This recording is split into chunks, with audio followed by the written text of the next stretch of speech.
خروج من دوري ابطال افريقيا في نص نهائي في استاد القاهره ب 70,000 متفرج، ده انسب سيناريو ممكن تنهي بيه قصه كولر مع النادي الاهلي بعد فتره عصيبه احنا عشنا فيها مطوشه صعبه جدا، سيناريوهات صعبه جدا.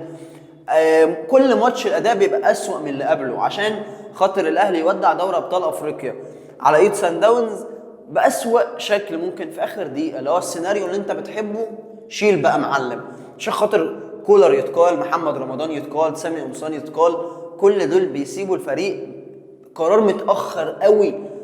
احنا عانينا كتير قوي مع راجل، الف شكر ليه على كل الحاجات الكويسه وكل البطولات اللي حققها، ولكن كان لازم يمشي من زمان. لازم نكون كلنا متفقين على ده، ومش معنى ان هو جاب لنا بطولات ان هو يكمل معانا لحد ما يموت كل جماهير الاهلي، ده مش مبرر ابدا. ولكن احنا محتاجين كل كام موسم ماتش لسان داونز يفضحنا فيه عشان خاطر نرجع نفوق تاني. جت في وقت حرج جدا قبل كاس العالم بفتره قليله، انت معاك جهاز مؤقت بتاع عماد النحاس لحد ما تجيب مدير فني اجنبي، يا رب يكون مدير فني قادر ان هو يشيل الفرقه في فتره صعبه. الفتره الجايه دي عندك كاس عالم للانديه، بطوله مش سهله، لازم تظهر فيها بشكل كويس لان انت عملت صفقات وجايب لعيبه، مفروض معاك سكواد جامد. كولر انا مش لاقي حاجه اقولها غير ان انت كرهت الجماهير فيك بنفسك، بقراراتك، باختياراتك، بمنظر الفرقه اللي كل الماتش بيبقى اسوأ. مش لاقي اي مبرر. ابسط حاجه لزعيم زي بن شرقي ينزل ماتشين سان داونز اخر 4 أو 5 دقايق، مفيش مبرر ابدا للحاجات دي. طبعا كل اللي اقدر اقوله لو على منظر كولر وهو خارج، ونهايته اخر منظر تفتكروا الكولر مع الاهلي وهو خروجه وحتف الازاز عليه.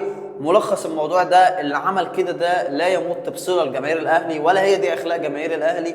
اللي عمل كده ده لا يفهم في الانسانيه شيء، ولا في الاخلاق، ولا في الاحترام، ولا في المبادئ.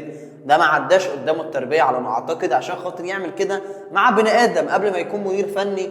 راجل عنده 70 سنه يخرج بالشكل ده، الامن بيحجزه عشان خاطر يعرف يخرج. مفيش اي مبرر في الكوره ولا في الحياه يخليك تتعامل مع بني ادم بالمنظر ده. للاسف الاهلي بينتهي رحلته في دوري ابطال افريقيا باسوأ شكل ممكن يحصل في مباراه المسؤول الاول والاخير عنها هو كولر.